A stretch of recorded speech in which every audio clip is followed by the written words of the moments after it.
Welcome to the Dyslexia is Our Superpower podcast with Gibby Booth Jasper, where we hear from fellow dyslexians looking at the positives dyslexia has to offer and the many ways to succeed as a person with dyslexia. Hello, everybody, and welcome back. I'm Gibby Booth Jasper, and today I am talking with Rossie Stone, who is a cartoonist and entrepreneur and founder and director of Deco Comics. Welcome, Rossie. Hello there. Thank you for having me. Absolutely. I appreciate you taking the time to join me today. So let's kind of start, I usually start at the beginning, but for some reason I'm deciding not to do that. So let's kind of start with the story and the journey of Deco Comics. Can you kind of tell me, first of all, someone who has no idea what it is, let's start there. What is Deco Comics? It's not your ordinary comic. Can you talk to me about how it's different? Of course. Well, Deco Comics, essentially, it is the exact same things your children will be learning at school if they're between the ages of 8 and 14, but they focus on being entertaining first and educational second. And the reason they do that is because that breaks through the barrier of engagement a lot more effectively than just presenting the information as it is. There's a lot of evidence, particularly coming out in recent years, to support that comics are actually quite a valuable medium when it comes to communicating information generally, because the panels focus you to be concise with the information, the visuals have to dominate. But if you actually focus on making it just a fun, daft, crazy story that is made to make you laugh with or without the educational element, then the reader's actually going to be invested in it. People want to read that stuff.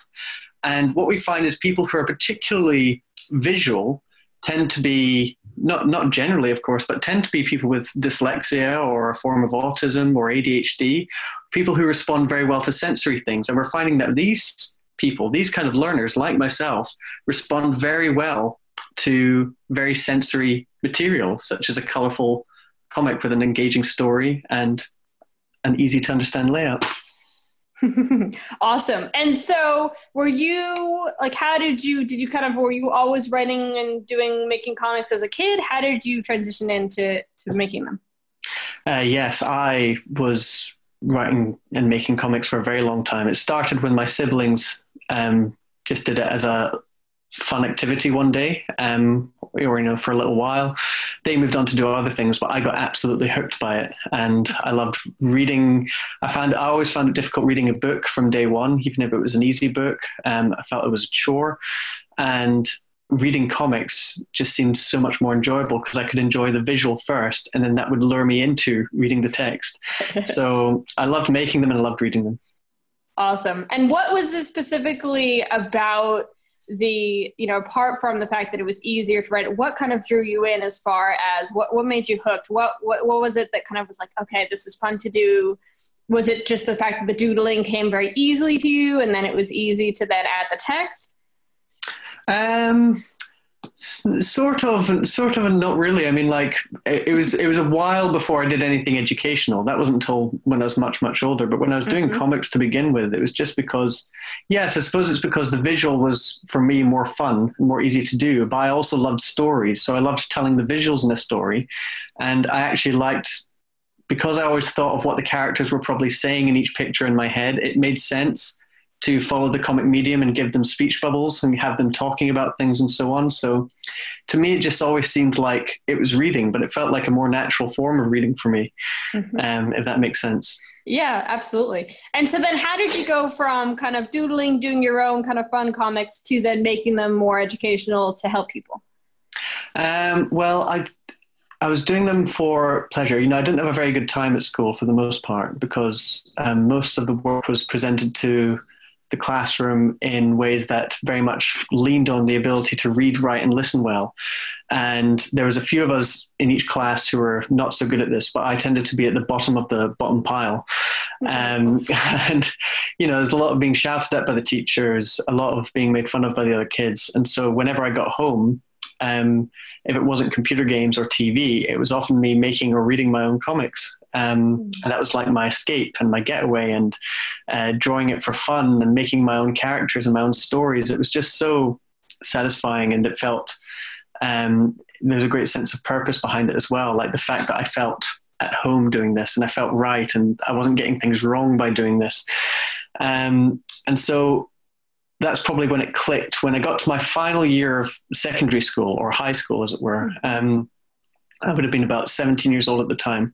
I'd been working really hard in the years leading up to that to try and improve my grades, mainly actually because, one, I wanted to get good grades to make my parents proud, but also I was getting a lot of bad attention from the other kids for being the stupid one. So I wanted to get some good grades to sort of like prove them wrong and such. And I was working really hard. I was working into the night for these things, and I was still getting quite disappointing grades. And I eventually got fed up with this. So in my last year of exams, 17 years old, I just thought, if I'm going to fail anyway, I might as well enjoy it.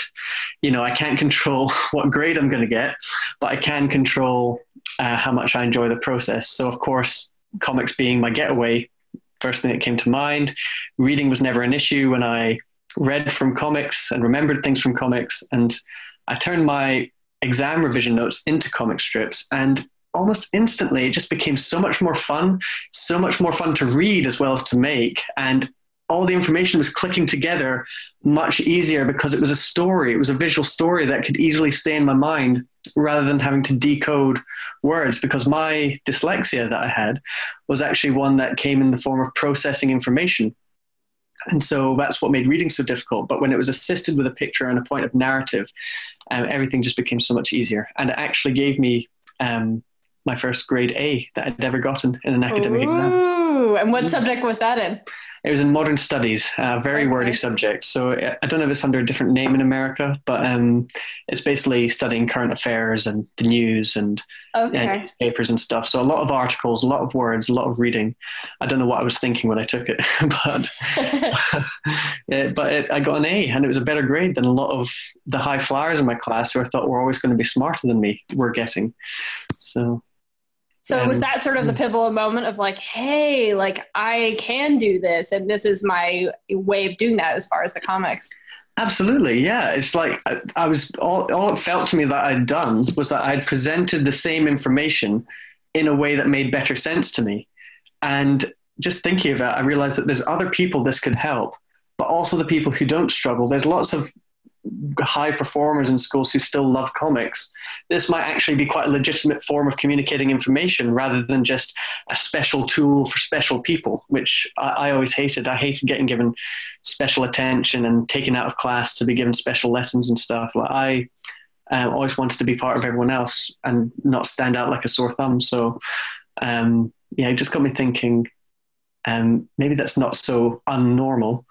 And it really works for me. And if I discovered this earlier, it could have saved me from a lot of grief. It could have made me dream that I could become a mathematician or a scientist or a historian growing up, rather than thinking I could only do art things because that was the only subject I was good at. So that's why I wanted to make them for other people in the end, just because I thought if I could even just help 10 other people like me, that's 10 whole worlds I'm helping, and it makes such a difference. I felt so much happier with myself, more confident with myself, and more capable in the world. I love that. And is that why you targeted the younger grades with the comics, to sort of start early, and so that they, somewhat didn't get to age 17 and then be helped at that point? It was trying to help them while they were younger. Exactly. Yes. I wanted to help them at a stage where, around the ages of 8 to 14, or in particular ages 9 to 12, I think that's when you really start to develop your relationship with whatever learning type or style you are. And like if you have dyslexia, I think that's when the dyslexia really becomes apparent, and when you really start to get an experience of what this is going to look like for the years to come. I wanted to help them while they were young, before the pressures of exams come, before the real hormonal difficulties of growing up in high school start to kick in. So, so I wanted to help them early. Absolutely. And so talk to me a little bit. So you had this, you realized that it helped you so much. You had this idea to create it for other people. Then what? Sort of talk to me about that journey. So the journey between discovering it and turning it into a professional thing. Yeah. Oh, excellent. Okay. So yes, I suppose it began, I did 4 years of art school when I left my main school. So when I went into college, I did 4 years at art college, and then a year I spent finishing a film because I was to be an animator at one point. Okay. And I also spent some part-time as an art teacher. But this had always been in the back of my mind, these 4 or 5 years, just that this was a technique that really helped me for something that had been going on all my life and was connected to so many different strands, from self-esteem to motivation and all these things, and self-belief and so on.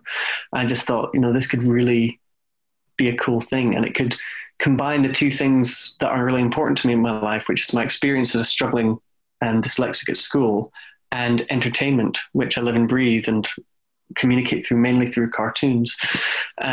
So I decided to go for it. Didn't actually get all that much support from my family at the time, but not for any negative reasons, simply because they loved me. They wanted me to go and pursue a career in something they knew I was good at again. Like, no, you should stick to art. You're not a businessman. Don't even go near it, sort of thing. but that's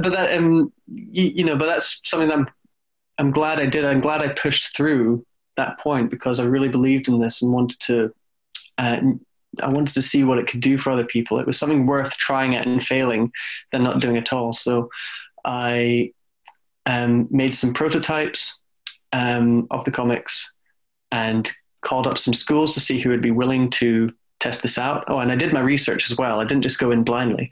I made sure that there was a need for this stuff. And sure enough, the needs for people with dyslexia and dyslexia services were going up, not down. Mm-hmm.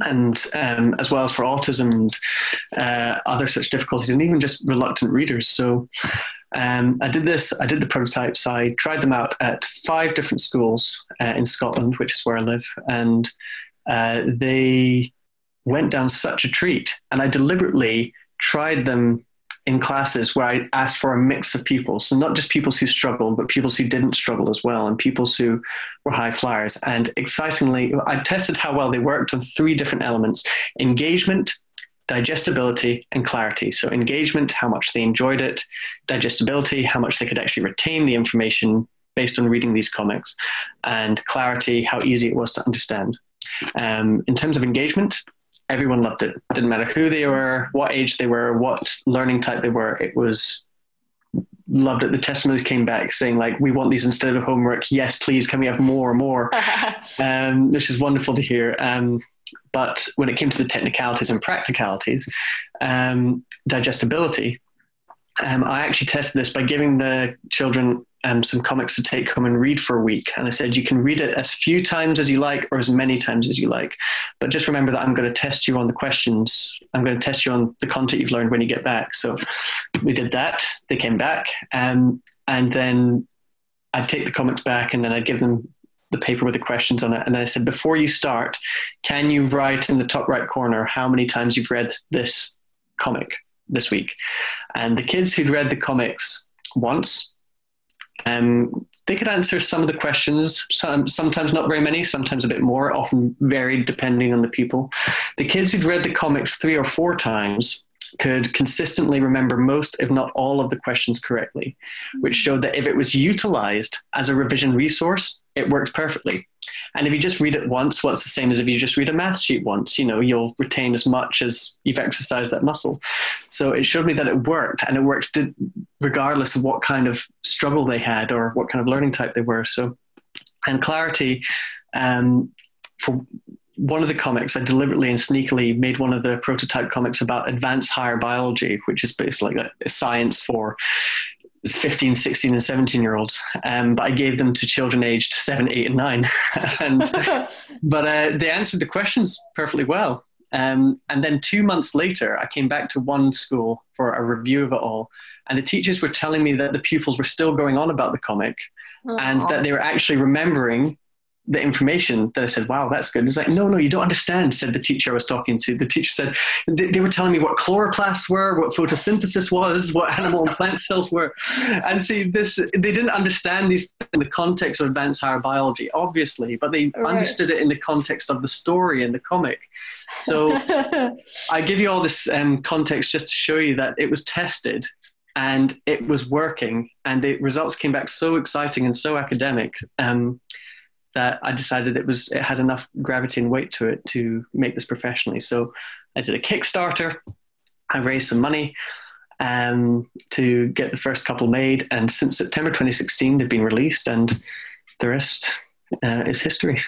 And so talk to me a little bit about let's kind of go backwards, but you're growing up, and we talked a little bit about it, but when were you first diagnosed? Who realized that something was going on? Talk to me about that. I was diagnosed when I was about 11 or 12 years old. I mean, it became apparent that I was struggling from quite early on, like that I was not concentrating very well. I was also not behaving very well either. I just wasn't very happy at school and never wanted to be there. To give you an example of how much I didn't quite click with how they taught things in school. In my first day, the teacher was teaching us how to write the number 1. And she described it like sergeant majors. You write your number 1 like this, straight back, like a sergeant major standing tall in front of the army. And then I just heard Sergeant Major, and it made me think of a cartoon character I knew who was a talking shoe called Sergeant Major. So I just started drawing this character. That's when I realized that we don't quite see eye to eye, me and this system. But as I just continued to get bad results and do badly in class, I just sort of, my parents sort of knew that there was something wrong. And that's when, before I went into secondary school, they just wanted to make sure I was prepared and I was going to do okay at these exams. So that's when they took me to get diagnosed. I think it was as a safeguard for going into high school, just to make sure I had support if there was something wrong. And at that point, when you were officially diagnosed, was this seen as a very negative thing? Was it seen somewhat positive, somewhere in between? I think it was seen, for me, and probably my parents as well, I saw it as something very positive, because the information came back that apparently my intelligence was above average and that the difficulty was in processing information, a form of dyslexia when it comes to reading the information and actually absorbing the information in your head. And that was a great relief, because previously I thought it was just because I was dim or dumb or couldn't quite understand things. So, but it was probably a negative, I wouldn't say it was a negative reaction from the other kids in school, because there was other kids with dyslexia, but it didn't help. It wasn't a good enough excuse for them. To the other kids, they still saw it as, why are you coming up with those stupid answers? What an idiot. And, because I didn't have enough social wit to come up with quick or funny replies, it basically just, there's many people who are listening who will probably have had children who have had to go through that. But I wore it with pride. I really liked the fact that I had dyslexia, and I liked it because it made sense of everything. And to me, it just feels, to this day, I just see it as a way of learning, or a certain way in which the mind is wired. And it's only a disability in the context of somewhere like school that only teaches in one particular way. If it had lots of other options for the way it communicates information, then maybe you wouldn't have so many quote unquote learning difficulties, Yeah, speaking to the choir on that one. Absolutely. All right. Well, I'm curious. I like asking this question because I think it's really interesting to see that, dyslexia is not a one size fits all and everybody's a little different. So can you talk to me, you've alluded to it a bit, but can you talk to me specifically for you, what you feel your advantages, as far as that your dyslexia provides you with, and then also specifically some of the challenges that your dyslexia gives you? Mm-hmm. Well, I think it's, I definitely see it as challenges and advantages. Like, starting with probably the challenges, it's reading is a bit more of a laborious process. I'm a much better reader now. I'm still probably not as good as the average reader, but I can read books for fun and I can read contracts for the company. And, it's all possible, but it's still like, I still have to take it slower, and I'll still fade out into a daydream because, like, the act of trying to process the information, because that's difficult, I'm not getting hooked by the information, and so my mind's wandering off, and that's really frustrating when you don't want your mind to wander off and it keeps doing it. So that's been difficult. Understanding information the way that people say it. A lot of people give me instructions, or they tell things to me and I interpret something different from them. And they don't see why I interpreted it like that.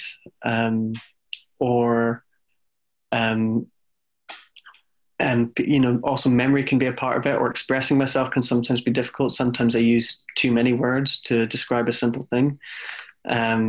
Or sometimes, I just take a very long roundabout way of trying to describe something when it could have been done in a few words, And the same with writing, writing and concisely can be really difficult. So, a lot of the challenges all come to reading, writing, and listening. Like listening one-on-one is quite, I'm quite capable of that, but listening to a lecture, unless that lecture is performed in some way, or the lecturer sounds like they really, really care what they're talking about and are really enthused, it's again very hard to follow what that lecturer is saying while also understanding what the lecturer is saying. It's quite difficult to describe, but it's these sort of things, reading, writing, and listening, and to some degree expressing, where all these difficulties manifest themselves, and in some cases interpreting as well. In terms of the advantages, I do think that it's linked to helping me think outside the box. Because I interpret things differently, I believe that's a reason why I can come up with some quite interesting ideas, or some intriguing ways of problem solving something, or some wacky, crazy ideas that people think I shouldn't have thought of.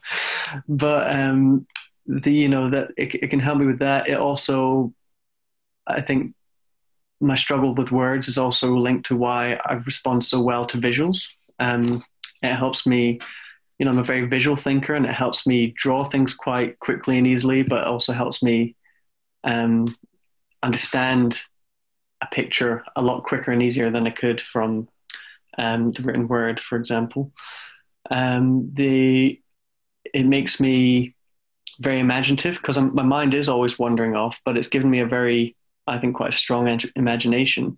And for that imagination, I can use that for all sorts of things. I can use it for planning. I can use it for organization. I can use it for coming up with the ideas I need for my creative work. I can use it for even, self-awareness related sort of things, like becoming aware of my own emotions, and helping myself, particularly when growing up, it helps to become aware of your mind processes and your thought processes, and stop yourself running off with negative emotions and stuff. I think my imagination's helped me with that, because it helps me, and I just see it all visually, and it helps me problem solve it a bit better. It's quite difficult to describe, but the advantages in my life that come from my dyslexia they come in a nutshell. They come in the things that I do differently, and the way I do things differently. And those same things I do differently are also the reasons why I struggle, but they're also, they give advantages to other things. So I think that probably answers the question best, is the Absolutely. Same ways that I struggle are probably the same reasons why they're an advantage. Absolutely. I totally understand that. So the Deco comics, you guys obviously do the comics, but you do workshops and you do commission work. Can you talk to me about all that? Yeah, sure. So the comics we do are like the main thing we do. We turn the curriculum, and yes, we're based in the UK, but we focus on subjects that are more or less relevant to whatever country you're in. Maths is still maths. English is still English. History, we try and cover the general topics. So, and we turn that into comic stories with characters that will make the kids, or the child, or the reader, because we don't do patronizing humor, so you can read at whatever age, but it makes them reading for fun. It gets them reading for fun while also learning for fun. They don't realize they're learning, but our policy we use is that learning is never boring, but how it's presented can be. So they actually find that it's actually quite interesting when they're learning their math this way, and they actually start to understand it in a way that maybe they didn't in class. So yeah, it gets them learning for fun and reading for fun, and that's our aim with that. The workshops are when I come to a school or an institution, and I do a talk about my own story and about my own experiences with dyslexia, as well as some of the people I work with, really great people I work with. And then I do a workshop where I teach either the children or the teachers or the parents or whoever I'm doing this workshop for. I teach them how they can turn any information they like into a form of entertainment. And I show them examples. I use my comics as an example as well, but I show them that they don't just need to turn it into a comic or, you know, that's one way of doing it. But I show them that they can also turn it into posters or puzzles or into raps or poems or stories, and that, you know, comics is really just one way of doing it. I suppose Deco, we are just Deco Comics at the moment because we're still so young, but really our message is less comics are a really good way to learn and more entertainment is a really good way to learn. Rather than being seen as a distraction or a side thing, it's actually a very powerful way to engage yourself with learning. And once you're engaged with it, you can start to learn things more normally from the textbooks and the homework, because you've gotten over that barrier hump, which gets you past that relationship you had with the subject where it was all just boredom or frustration. So we do that with the workshops as well as the comics. Then, and with the workshops, in case any of your listeners are wondering, as long as you're okay to pay my travel fee, I don't mind where I go to in the world to do these things. It's always a pleasure. The commissions is just when we take either person's or companies or institutions' message, as long as it's a message we agree with, like in terms of, you know, we probably wouldn't do it for Coca-Cola, but, you know, if it's a charity, if it's a charity that wants to, like, you know, help children with dyslexia, or if it's a company that promotes art materials for schools, we'll make a comic for them. We'll make and we'll take that information and we'll do the same thing we do with our main Deco comic series, which is turn it into something engaging and interesting and something that, you know, because there's a lot of great organizations out there that just want to be seen. So we just provide them something that is so appealing and so engaging that you just want to pick it up and read it. And then you won't want to stop reading because of the way we're using the colors, because of the engaging story we're using, and because your message is actually getting through to them that way. And by the end of it, they've had an excellent read and they understand exactly what the organization is wanting to do for people. So those are our three branches. Mm-hmm. Wonderful. And so for someone listening, okay, they're like, okay, this would be great for my kid, or this would be great for, you know, someone I know. How do they buy the comics? How does it work as far as, are they digital or do they get the print comics? We will make digital versions one day, but we're still little munchkins growing, as it were. But you can go to decocomics.com. Mm-hmm. So that's our website, www.decocomics.com. That's Deco spelled DEKKO. Mm-hmm. And just by going to the website, you can go to buying individual comics or packs of comics, or even subscribing, because we release a new comic every month.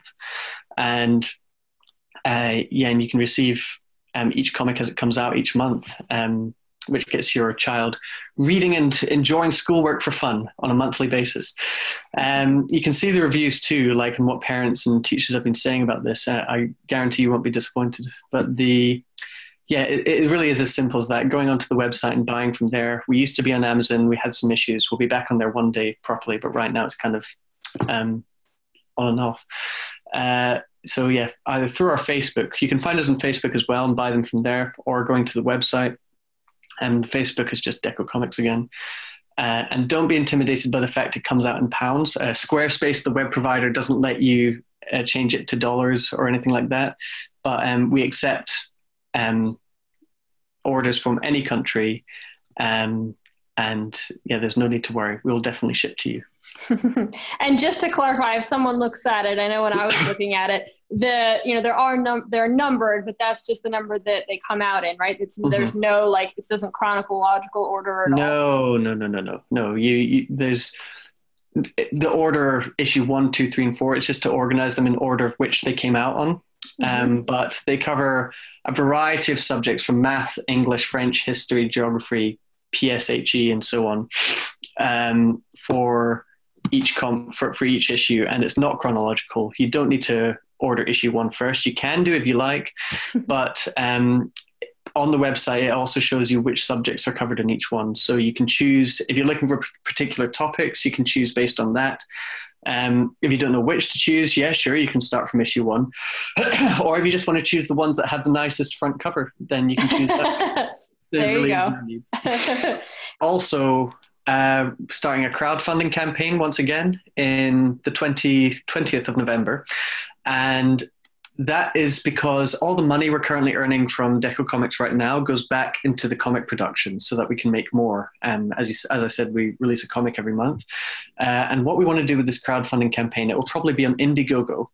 And we want to raise enough money so that we can pay the artists for enough months in 2019 and use the money we earn as a business to expand the business and make comics for younger ages and older ages and bring them out digitally and so on. Right now, it's quite difficult to do that while our money is so scarce because it goes into the art. So that will be happening the 20th of November. If you like what we do, if you like what you see, if you've won a free comic, for example, and you want to see more, then that'll be the perfect thing to be part of. So make sure you are following us on Facebook because that's when you'll get the first news about it. Perfect. Great. And so I'm curious, the name Deco, what's the story behind that? Where did that come from? It's an excellent question. We were working so hard to come up with the right name for this. I really wanted to keep away from a name that reminded anyone of school or education. Some people wanted to call it smart comics. And I thought, no, that cheapens it and makes it into such a product thing and makes them think of school.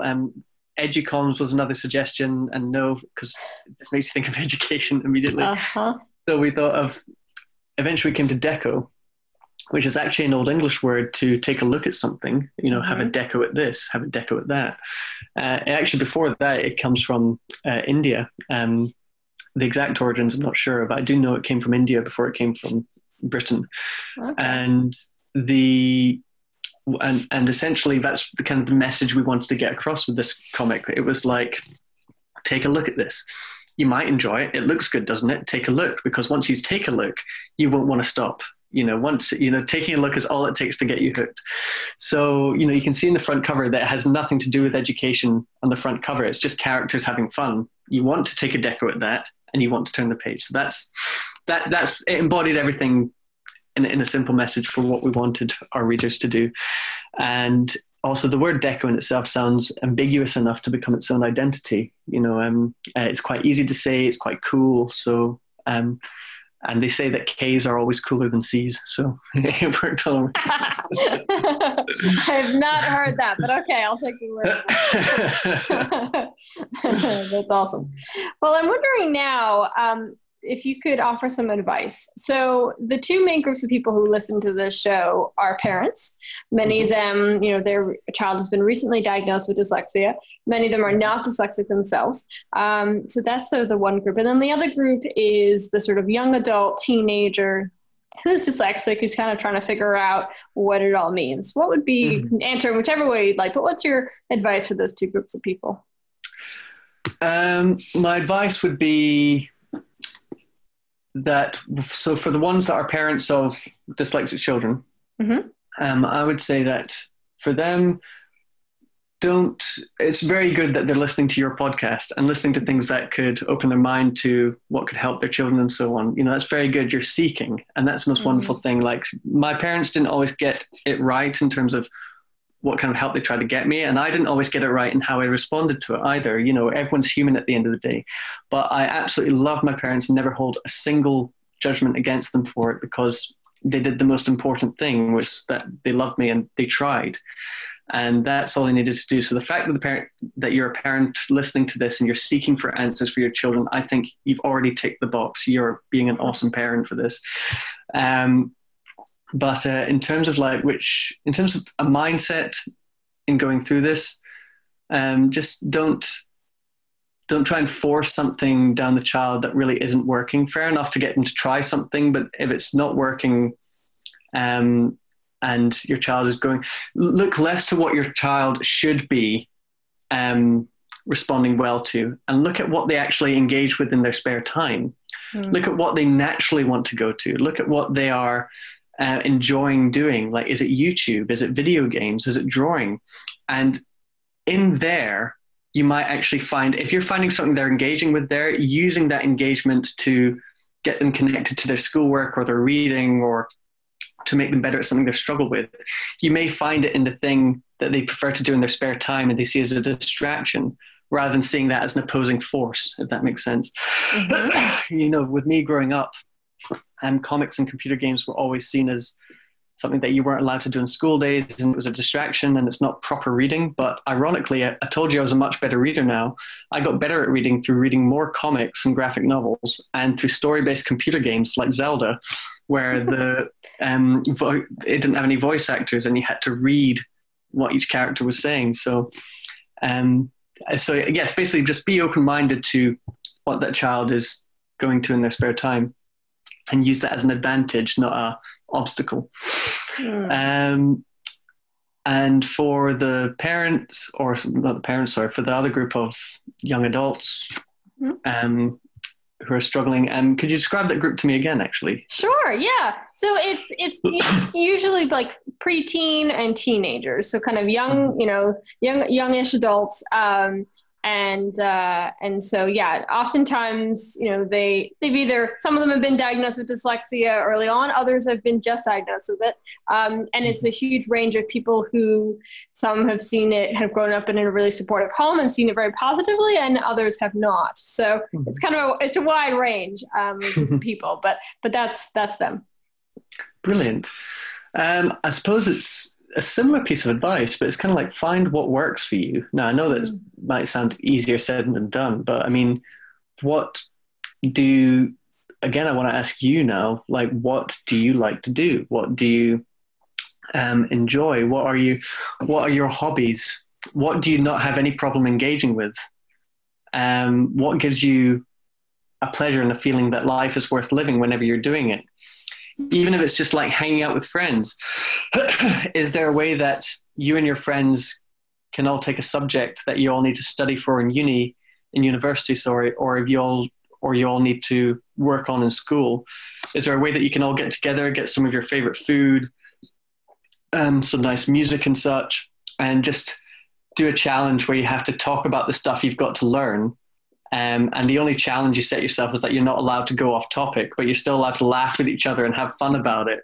But you have to keep talking about the work, even just doing that, combining what you enjoy with and treating that as the first priority to overcome something you're struggling with, and put the subject or the difficulty second.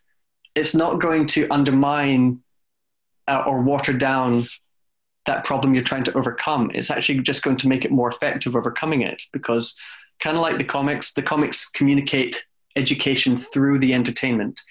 And that's how I want you to think about what works for you. What do you enjoy? What do you wish that if you could click your fingers and school could become an ideal thing for you, what would it be? Would it be a school that taught through computer games? Would it be a school that taught through comics and art? Would it be a school that taught through music? I learned a lot of my Shakespeare quotes for my English exam by singing it to some of my favorite Dire Straits songs. So if you love playing guitar, you can use that as well. Think about what you love and tell yourself it's okay to try things out that way. It's okay to explore that way, because if you succeed in this, you can find any subject interesting, any topic easy to do, and it will break through that barrier. At the end of the day, your dyslexia is a barrier or an obstacle for you to get through to that information that you're trying to learn at the same pace as everything else. Finding something that you engage with simply can break through that barrier and get you finding it as interesting and getting you learning at the same speed as everyone else. Awesome. I love it. All right. Well, now comes the fun part. So I want to give away, and you're going to help me. So we're going to give away, I was looking at your website, and you have the first, we're just going to do the first 4. So it's 1 through 4 of the comics, but you can read them in any order. So Rossie, if you can give me 4 numbers between 1 and 20, those will be the people that when they email in, those numbers will win. So any numbers between 1 and 20.